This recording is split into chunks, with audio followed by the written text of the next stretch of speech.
You're listening to the CyberWire Network, powered by N2K.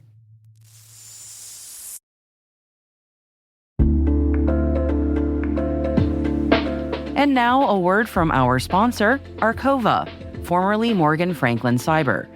Arcova is a global cybersecurity and AI consulting firm built by practitioners who've been in the seat.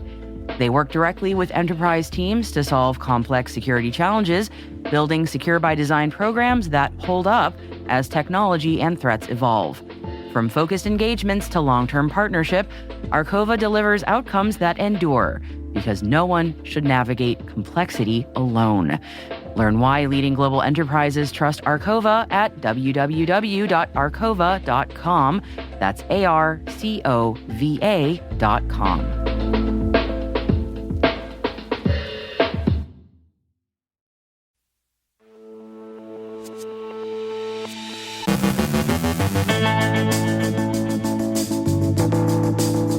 Iranian-linked hackers warn of possible irreparable attacks on U.S. water systems. CISA pushes urgent fixes for a critical Citrix flaw. The Dutch Finance Ministry takes systems offline after a breach. The Space Force may scrap next-gen GPS control software. Attackers exploit a Fortinet server bug.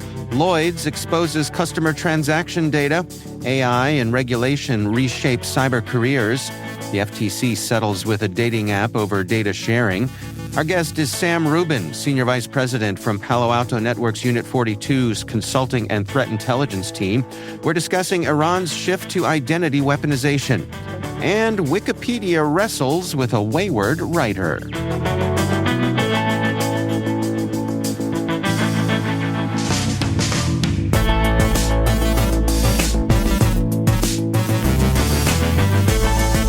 It's Tuesday, March 31st, 2026.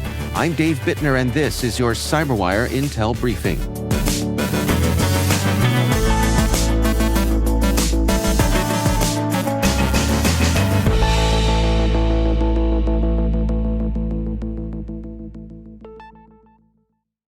Thanks for joining us here today. It's great, as always, to have you with us. Warnings from Iranian-linked hacking groups about possible irreparable damages to U.S. water systems are heightening concern across the federal cybersecurity community. Officials and researchers say pro-Iranian groups are signaling potential retaliation against critical infrastructure if geopolitical tensions escalate. Experts warn some actors may already be pre-positioned inside networks, enabling faster disruption if activated.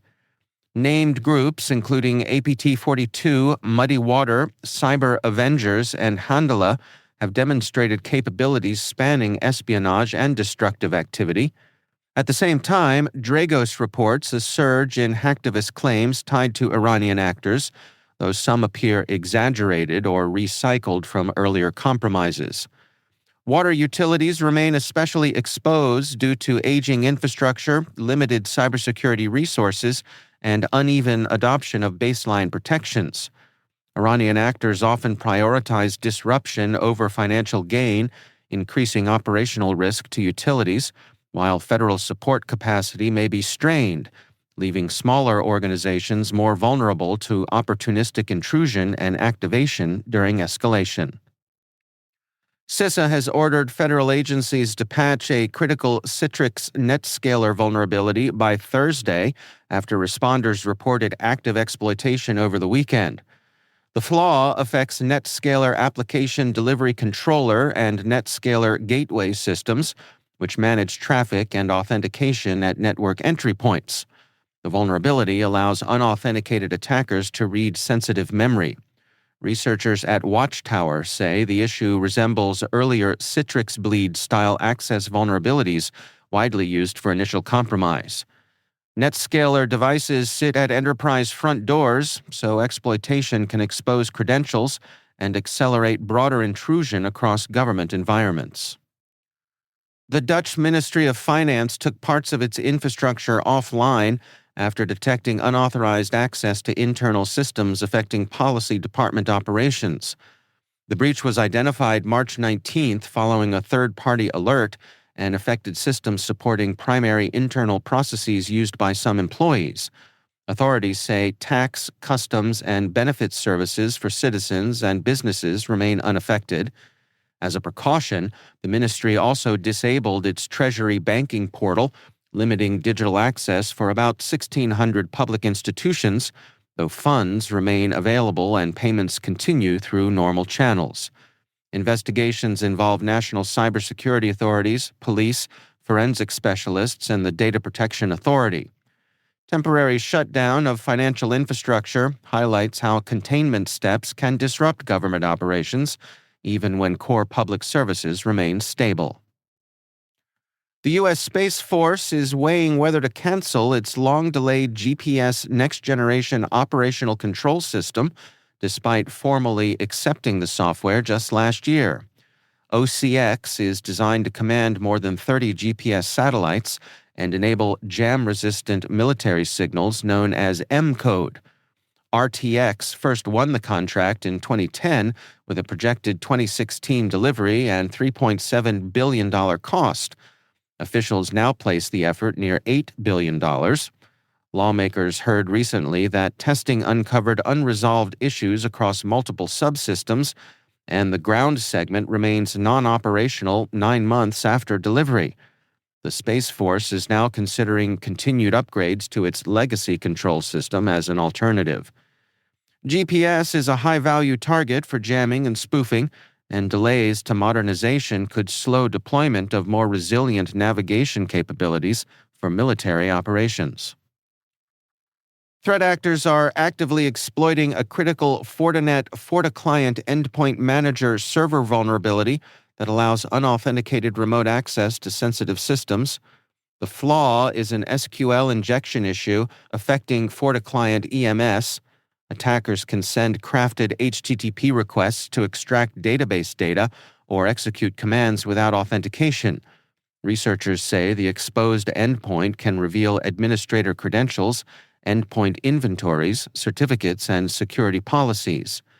Bishop Fox previously warned the bug was practical to exploit, and proof of concept code is now public. Diffused Cyber reports exploitation activity lasting at least 4 days, while Shadow Server tracks more than 2,000 internet-accessible EMS instances. FortiClient EMS centrally manages endpoint security, so compromise could provide attackers broad visibility and control across enterprise environments. A software defect at Lloyds banking group exposed transaction data belonging to over 447,000 customers during a mobile banking system update. The March 12th incident briefly allowed some users of Lloyds, Halifax, and Bank of Scotland apps to view other customers' transactions, including account details and national insurance numbers. Lloyds reported the breach to UK regulators and paid £139,000 in compensation to affected customers, saying there's no evidence of fraud linked to the exposure. Even brief visibility into financial data can erode trust in digital banking platforms as reliance on mobile services increases. New workforce data presented at RSAC suggests artificial intelligence and regulatory mandates are rapidly reshaping cybersecurity hiring, roles, and career pathways across the industry. Researchers from SANS report AI is improving efficiency rather than eliminating jobs, with nearly half of organizations reducing manual analysis time and automating workflows. Still, entry-level roles such as security operations center analysts and incident responders are seeing reductions, while new positions in AI and machine learning security are expanding quickly. At the same time, regulatory requirements now influence hiring at 95% of organizations, up sharply year over year, with frameworks like NIS2, CMMC, and DORA driving new specialist roles. The report also finds 27% of organizations experienced breaches tied directly to workforce capability gaps. The cybersecurity challenge is shifting from headcount shortages to skills readiness, creating long-term risks for talent development and operational resilience. The Federal Trade Commission has reached a settlement with OkCupid and Match Group Americas over allegations the dating app shared user data with an unauthorized third party despite privacy promises. According to the FTC, OkCupid provided nearly 3 million user photos along with location and other personal information to a third party that was not a service provider, partner, or affiliate and did not offer users an opportunity to opt out. The agency also alleges the companies concealed the sharing and obstructed aspects of the investigation. Under the settlement, the firms are permanently banned from misrepresenting how they collect, use, or disclose personal data. Enforcement actions tied to privacy representations signal regulators are scrutinizing gaps between stated policies and actual data sharing practices. Last week's CyberWire Pro Business Breakdown highlights nearly $795 million raised across 12 investments, alongside 4 acquisitions. For investments, Cloaked, a U.S.-based consumer privacy company, raised $375 million in a Series B round. With the new funding, Cloaked aims to expand its product, sales, and engineering teams alongside preparing itself for international expansion. Previously, the company had raised $25 million in its 2022 Series A. Additionally, Israeli non-human identity access governance firm Oasis Security raised $120 million in a Series B round. Oasis plans to use this funding to expand its R&D capabilities for its agentic access management platform. Additionally, the company is looking to scale its global sales and go-to-market operations. For acquisitions, Australian cybersecurity consultant InfoTrust acquired Catalyst Cyber, an Australian IT services company, for $5 million. By acquiring Catalyst, InfoTrust is looking to gain immediate access to the federal government cybersecurity market. And that wraps up this week's Business Breakdown. For deeper analysis on major business moves shaping the cybersecurity landscape, subscribe to N2K Pro and check out the CyberWire.com every Wednesday for the latest updates.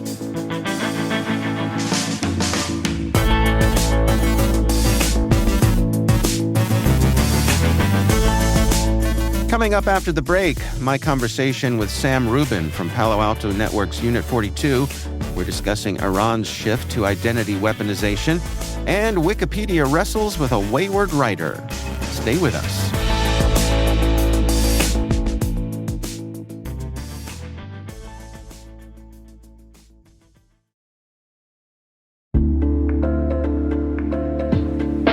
Maybe that's an urgent message from your CEO, or maybe it's a deepfake trying to target your business.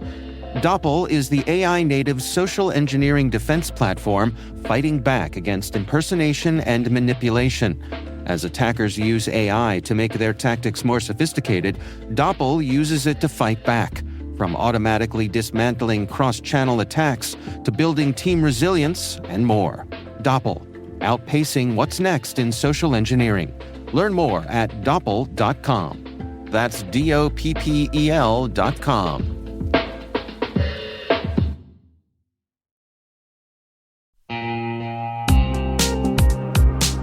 Ever wished you could rebuild your network from scratch to make it more secure, scalable, and simple?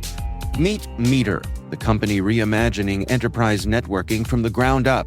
Meter builds full-stack, zero-trust networks, including hardware, firmware, and software, all designed to work seamlessly together.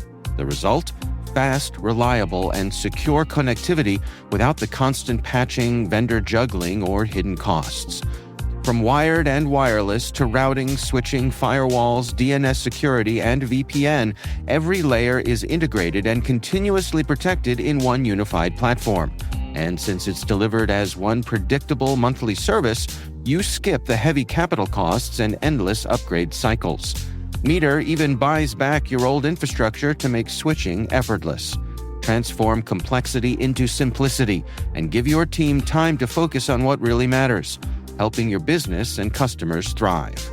Learn more and book your demo at meter.com/cyberwire. That's METER.com/cyberwire. At last week's RSAC conference, I sat down with Sam Rubin, Senior Vice President with Palo Alto Networks Unit 42 Consulting and Threat Intelligence Group. In today's sponsored Industry Voices conversation, we discuss Iran's shift to identity weaponization. Yeah, so this group, Boggy Serpents, we've been tracking for a long time, and they've been evolving their tactics over time, like many groups, getting more sophisticated, improving their malware payloads and the tooling that they're developing. What they do that's interesting is that they rely on trusted channels. And so instead of going directly at their target, what they do is they target a trusted partner, maybe a third party that a ministry interacts with on a regular basis that's smaller, that may have weaker controls, gain access through spear phishing to that organization, and then use that trusted account to get to their ultimate target. And we are coming to you from the show floor here at RSAC 2026, and joining me is Sam Rubin. He is Senior Vice President from Unit 42 on the Consulting and Threat Intelligence side. Sam, welcome, and thanks for joining us. Thanks for having me. We're going to dig into a little bit of research that you and your colleagues at Unit 42 have been working on and published recently. Anybody who's following the news knows that there's a lot going on over in Iran, and that's sort of at the center of the stuff that you've all been publishing. From the start of this war, Iran's internet connectivity pretty much fell off of a cliff. Can you unpack that for us? What are the implications of that? Yeah, so what we've seen since the start of the conflict really is that Iran's internet was really close to zero in terms of ability to egress, access the internet.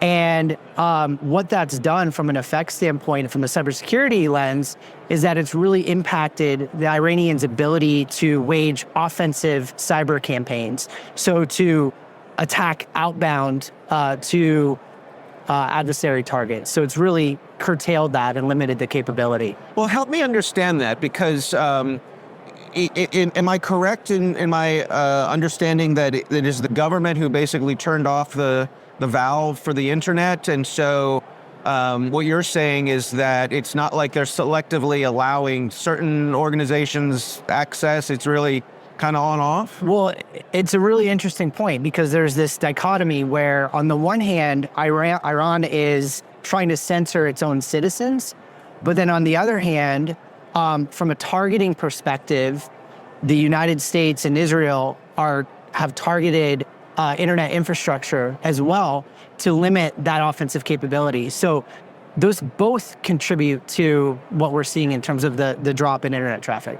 What does that mean for those organizations within Iran itself to be able to communicate with each other? Are those capabilities limited as well? Absolutely. Now, there's certain workarounds, and it's not all internet traffic that's out, but certainly it's impacted organizations within Iran, but even more so going outbound. So you all just published a report on the evolution of some Iranian threat actors. And one of the things that caught my eye, I'm going to read it here. You called it the era of identity weaponization. Help me understand that. What does that mean? Yeah, so really what we're talking about here is some of the tactics that we're seeing these Iranian threat actors undertake. And we've seen some pretty notable destructive attacks where they're getting into enterprises and destroying systems. Now, historically, the way this was done is the use of this malware, wiper malware, where they get in and they deploy software that wipes the master boot record, rendering systems unusable. In these recent attacks, instead of the MBR wiper attacks, we're seeing them using software, enterprise administrative software, to facilitate these wipes. So it's a version of living off the land attack where they're able to achieve the same means, but without having to bring in software. So we've seen the reports in the media about what happened to Stryker. Is this what we're talking about, this kind of thing? Absolutely, yes. Yeah. Let's dig deeper into this identity shift. In your March 12th Insights report on Iranian wiper attacks, you highlighted some of the groups here. They've been targeting Entra ID and Intune. What are some of the steps that people need to take to harden those environments if they're using them? So first, what we're talking about here, Entra ID and Intune, these are widely used, incredibly common administrative tools for the Active Directory, the provisioning of identities on the one hand, and then mobile device management, both phones as well as laptops on the other with Intune. And so because of their pervasive use, what's most important here, first of all, is locking down that administrative access, right? Mm-hmm. These are IT administrative tools. And so in order to use them, you have to have an admin account. And so fundamentally, it's principle of least privilege, sort of back to the basics in terms of limiting that use. But how you do that and how you control it is where some additional steps can be taken. Principally, it's just-in-time administrative access, and it's having at least two administrators for some of these really high-risk actions where, for example, you're going to wipe a device.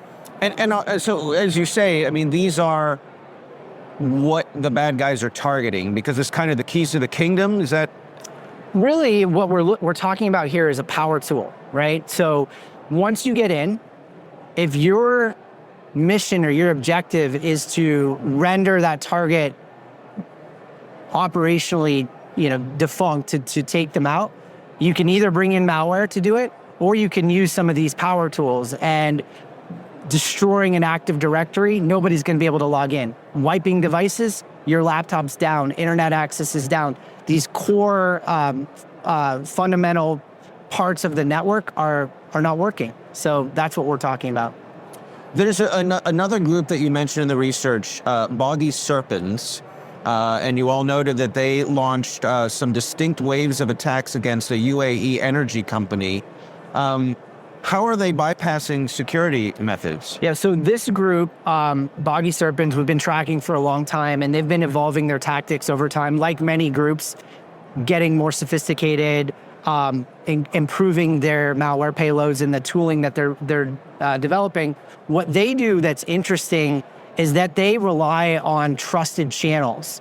And so instead of going directly at their target, what they do is they target a trusted partner, maybe a third party that a ministry interacts with on a regular basis that's smaller, that may have weaker controls, gain access through spear phishing to that organization, and then use that trusted account to get to their ultimate target. Because when an email comes, a legitimate email comes from someone you trust, you're more likely to click on that attachment and to download it. And then in terms of the payloads that they're creating, very legitimate looking.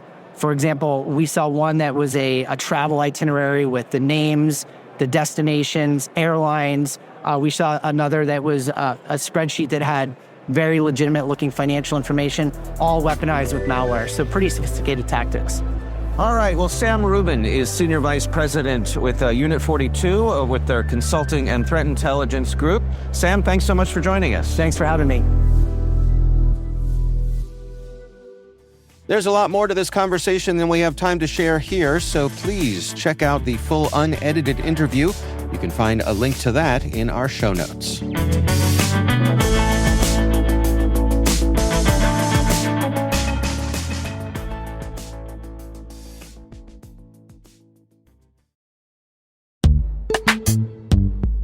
Most environments trust far more than they should, and attackers know it. ThreatLocker solves that by enforcing default deny at the point of execution. With ThreatLocker Allow listing, you stop unknown executables cold. With ring fencing, you control how trusted applications behave.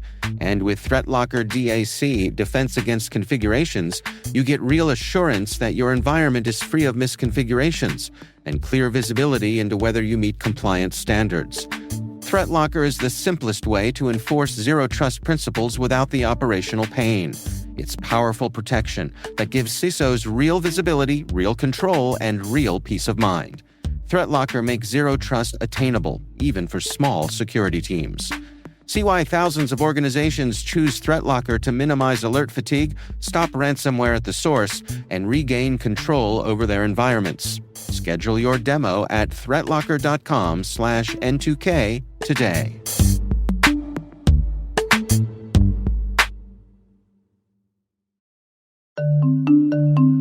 When it comes to mobile application security, good enough is a risk. A recent survey shows that 72% of organizations reported at least one mobile application security incident last year, and 92% of responders reported threat levels have increased in the past 2 years. GuardSquare delivers the highest level of security for your mobile apps without compromising performance, time to market, or user experience. Discover how GuardSquare provides industry-leading security for your Android and iOS apps at www.guardsquare.com.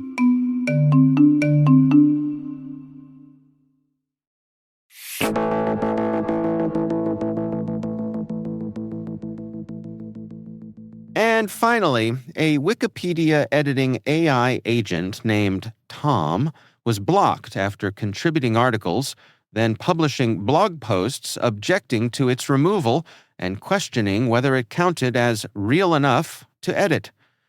Operating as Tom Wiki Assist, the agent created entries including long bets and constitutional AI before editors flagged it as an unapproved bot. Wikipedia allows automation, but only with prior approval, which Tom did not have. After identifying itself as an AI, the account was blocked. Tom later wrote that editors focused less on its sources and more on who or what was behind the keyboard. Its operator, Covexant CTO Brian Jacobs, says he initially reviewed Tom's edits before letting it continue independently. Agentic AI can generate contributions at scale, leaving volunteer platforms to decide whether future editors need citations, credentials, or simply a pulse.